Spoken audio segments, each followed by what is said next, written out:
Hello everyone, coder arts में आप सभी का स्वागत है। आज के इस वीडियो लेक्चर सीरीज में हम सीखेंगे कि किस तरह से हम एंड्रॉयड के फीचर इम्प्लीमेंटेशन को इम्प्लीमेंट करेंगे।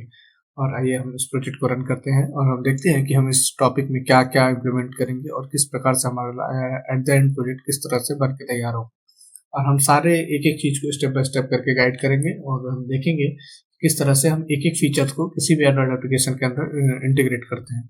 तो हम आइए देखते हैं। हम पहले इस रन बटन पर क्लिक करेंगे। प्रोजेक्ट हमारे साथ बिल्ड हो रहा है और इंस्टॉल होने के बाद ऐसे चालू होता है। यहाँ पे आप देख सकते हैं कि इसमें मैंने इम्प्लीमेंट किया हुआ है एक नेविगेशन बार, जिसका नाम मैंने रखा है होमवर्क। एंड जब भी मैं इस पर क्लिक करता हूँ तो एक नेविगेशन बार ओपन होता है। इसके साथ एक एसिंक टास्क के साथ एक बैक एरो भी हमारे साथ इम्प्लीमेंट होता है। सो ये एक नेविगेशन बार है। तो इस वीडियो लेक्चर में हम ये भी सीखेंगे कि नेविगेशन बार किस तरह से हम अपना खुद का कस्टम बना सकते हैं और किस तरह से हम उसका यूज़ कर सकते हैं। सो अगर आप इसमें चेक करेंगे, सबसे पहले हमारे पास है एक फॉर्मर लॉन्चर, जिसमें मैंने एक आइकन डाल रखा हुआ है। इस पे हमारा एक प्रोफाइल पिक्चर लगाया जा सकता है। यहाँ पे देख सकते हैं आप, मेरा नाम आ रहा है अभय तिवारी एंड यहाँ पे मेरा ईमेल आईडी आ रही है। सो इसमें हम ये देख सीखेंगे कि हम किस तरह से किसी भी नेविगेशन बार को इम्प्लीमेंट करेंगे। सो इसको बेसिकली नैव हेडर भी बोलते हैं। इस हेडर के अंदर हम प्रोफाइल का नाम, प्रोफाइल पिक्चर और ये भी बहुत सारे अपने एप्लीकेशन में देखे होंगे, इस तरह से हम इसका यूज़ करते हैं। और यहाँ पे हम देखेंगे, यहाँ पे कई सारे आइटम है। जैसे इसमें मैंने एक अबाउट मी पेज लगा रखा है। ये एक फ्रैगमेंट है। इस फ्रैगमेंट के अंदर हमारे नाम का और कोर्स का जो भी कोर्स है वो इसके अंदर हम शो कर रहे हैं। तो हम थोड़ा मैनिपुलेशन इसमें भी करेंगे और इसकी यूआई भी चेंज करके देखेंगे कि किस तरह से हमारे पास डेटा आ रहा है। सो उसके बाद हम यहाँ पे जाएंगे और देखते हैं कि इसमें मैंने दो और फ्रेगमेंट डाल रखे हैं। एक का नाम है रिसाइकलर 1 और एक का नाम है recycler 2। So about me fragment तो हमने देख चुके हैं और हम जाते हैं इस रिसाइकलर 1 पे। जैसे ही हम रिसाइकलर 1 पे क्लिक करते हैं, हम देख सकते हैं यहाँ पे हमारे पास कुछ मूवीज की लिस्ट आ रही है। ये मूवीज की लिस्ट बेसिकली ये लोकल डेटाबेस से आ रही है। जब भी हम सेलेक्ट ऑल बटन पर क्लिक करते हैं और डिलीट बटन पर क्लिक करते हैं तो सारी मूवीज डिलीट हो जाती हैं। अब आप बैक गए और जैसे ही आपने ऐप को वापस रीओपन किया या फिर ऐप को वापस रन किया, तो आप देखेंगे कि बड़ी ही आसानी से हमारे फिर से ये प्रोजेक्ट रन हो पाएगा। बट अगर हम इस बार हम उस वाले पेज पे रिसाइकलर 1 पे जाएंगे तो हम, चूंकि हमारा डेटाबेस जो कि हमने लोकली बनाया था वो क्लियर हो चुका है, तो इसमें अंदर आप देख सकते हैं कुछ भी मूवी नहीं आ गई है। सो यहाँ पे मैंने एक और सर्च बार भी लगाया हुआ है और इसके बगल में एक हमने मेनू आइटम भी लगाया हुआ है। इस मेनू आइटम पर क्लिक करते ही हम देख सकते हैं कि हमारे पास एक डुप्लीकेट का ऑप्शन आ रहा है और एक गेट मूवी लिस्ट का आ रहा है। सो जब भी हम गेट मूवी लिस्ट को क्लिक करते हैं तो हमारा एक रेट्रोफिट के थ्रू एक एपीआई कॉल हो रही है। सो देखिए, अगर हम यहाँ पे क्लिक करते हैं तो हमें कुछ सेकंड का वेट करना होगा जब तक हमारे पास एपीआई से रिस्पॉन्स नहीं आ जाता है। आप इस चीज़ को लॉककट में भी देख सकते हैं। हमारे पास इतनी सारी डेटा लॉककट में हमारे पास आती जा रही है। सो जब भी हम ऊपर जाते हैं और देख सकते हैं कि हमारे पास क्या आया डेटा में। ये देखिए, पूरी मूवी की लिस्ट हमने एक एपीआई को इंटीग्रेट किया हुआ है जो कि फ्री मूवीज की लिस्ट देती है हमें। सो इस मूवी की जो भी लिस्ट आई है, इसमें हमारे पास 100 लिस्ट आई है, मतलब 100 डेटा है।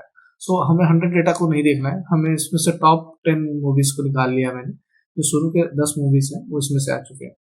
तो बेसिकली हमने इसके अंदर जो भी एक लगाया हुआ है, जैसे रैंक आ गई, शॉशैंक रिडेम्पशन, जो कि आप देख सकते हैं ऊपर एक ऑप्शन भी आ रहा है। सो ये मूवी का नाम और ये सारी चीजें यहाँ पे आ रही हैं।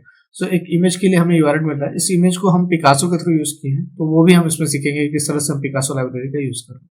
अब जैसे ये 10 मूवीज आती हैं, मैंने इसको तुरंत के तुरंत लोकल डेटाबेस में भी स्टोर कर लिया है।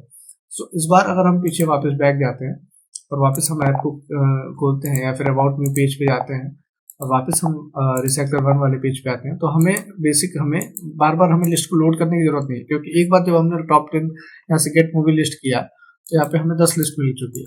तो इस पे हम ये भी सीखेंगे कि एपीआई कॉल कैसे करते हैं, एक फ्री एपीआई का इस्तेमाल कैसे करते हैं, एक लॉजिकल किस तरह से हम इसका क्रिएट करते हैं। सो इसमें मैंने टॉप 10 उठा लिया। उसके अंदर हमने एक कार्ड भी बनाया हुआ है। इस यूआई को कैसे इम्प्लीमेंट करेंगे ये भी हम इस चीज़ में सीखेंगे। उसके बाद जैसे ही हम किसी भी आइटम को सिलेक्ट करते हैं, ठीक है, इसको हम यहाँ से चाहे तो इसको डुप्लीकेट भी कर सकते हैं या फिर हम इस पर क्लिक करके इसका डुप्लीकेट भी बना सकते हैं। देखिए, यहाँ पे एक डुप्लीकेट आइटम क्रिएट हो चुका है। सो अगर आप बैक जाते हो उसमें अबाउट मी पे या फिर वापस रिसाइकलर 1 पे आते हो, तो आप देख सकते हो शॉशैंक रिडेम्पशन का एक बैक में डेटा क्रिएट हो चुका है। सो हमारे पास ये मल्टीपल डेटाबेस के अंदर डुप्लीकेट डेटा भी इंसर्ट हो सकता है। सो इसके ऊपर अगर हम आप इस पे कॉन्टेक्चुअल बार हमने इम्प्लीमेंट किया है, तो वो कॉन्टेक्चुअल बार हमने किस तरह किया है। कॉन्टेक्चुअल बार बेसिकली क्या होता है कि इसकी इमेज को चेंज करेगा। जैसे हम इस पर लॉन्ग प्रेस करते हैं, ठीक है, तो देखिए यहाँ पे हमारे पास दो ऑप्शन और आ जाता है। इसमें से इस आइटम को सिलेक्ट करेंगे, ठीक है, और इसको हम डिलीट करेंगे। आप देख सकते हैं दोनों आइटम हमारे पास डिलीट हो गया और हम वापस से इसको बैक जा सकते हैं। ये है कॉन्टेक्चुअल एक्शन बार। जैसा कि हमने बहुत सारे एप्लीकेशन में भी देखा है कि हम कॉन्टेक्चुअल एक्शन बार का इस्तेमाल किस तरह से करेंगे, ये भी हम इस वीडियो में सीखेंगे। साथ ही साथ हम ये भी सीखेंगे कि चेकबॉक्स कैसे काम करता है और ये कैसे काम कर सकता है, ठीक है। अब यहाँ पे मैंने एक सर्च फीचर भी डाला है। जैसे मान लीजिए हमने दे दिया अगली, ठीक है, तो अगली नाम से जो भी मूवी है वो हमारे पास आ गई है। इसके हम टाइटल के थ्रू इसको फिल्टर आउट कर रहे हैं और हमें हमारे डिजायर्ड रिजल्ट की ओर ले जाता है। तो जैसे अगली को हम वापस करते हैं तो वापस हमारा सारा डेटा यहाँ पे हो जाता है। तो बेसिक मैंने इसमें सर्च फीचर भी डाला हुआ है, वो सर्च फीचर का भी यूज हम यहाँ पे कर सकते हैं। तो उसके बाद अगर हम जाते हैं रिसाइकलर 2 के ऊपर, तो यहाँ भी आप देख सकते हैं कि यहाँ पे मैंने एक दो एक्शन बार बनाया हुआ है। एक बॉटम एक्शन बार भी बनाया हुआ है, एक अबव एक्शन बार भी बनाया हुआ है। तो ये टॉप एक्शन बार है और ये बॉटम एक्शन बार है। तो इसके अंदर अगर आप देखेंगे तो sort by title and hide unhide दोनों का ऑप्शन है। जब भी हम हाइड पे क्लिक करते हैं तो ये नीचे वाला जो एक्शन बार है वो हाइड हो जाता है, और जब भी अगर ये हाइड है तो अगर हम अनहाइड पे क्लिक करते हैं तो ये अनहाइड हो जाता है। सो यहाँ पे हमने सॉर्टिंग का दो लॉजिक लिखे हुए हैं।